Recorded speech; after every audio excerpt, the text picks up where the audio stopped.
মহারাজের বাবা পূজারিণীকে বলে, একবার যখন আমাকে বাবা বলে ডেকেছ তখন এই বাবাকে তুমি ভরসা করো মা।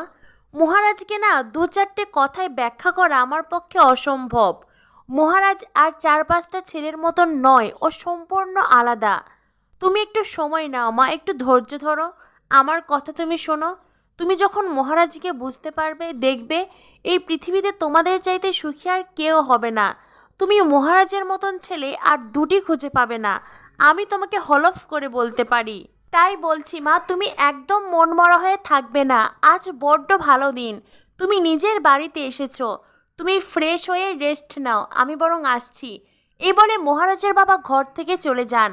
পূজারিনীর চোখে মুখে তখনও অনেক প্রশ্ন, কিন্তু বাবার কথা শুনে খানিকটা তার ভালো লাগছে। এদিকে মহারাজ তার বন্ধুদের বলে, আমি চলে যাব, অনেক দূরে চলে যাব। মহারাজের বন্ধুরা বলে, তুই যদি চলে যাস তবে আমাদের লাশের ওপর দিয়ে চলে যেতে হবে, আমরা তোকে কিছুতেই একা কোথাও ছাড়বো না মহারাজ।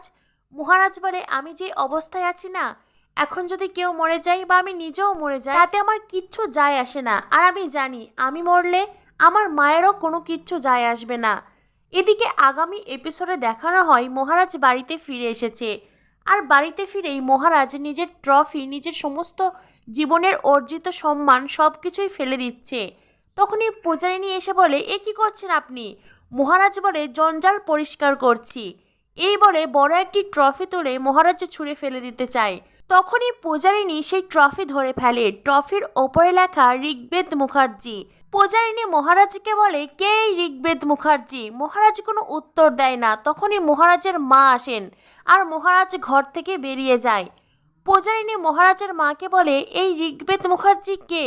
তখনই মহারাজের মা বলে, তোমার জেল ফেরত খুনি আসামি বর।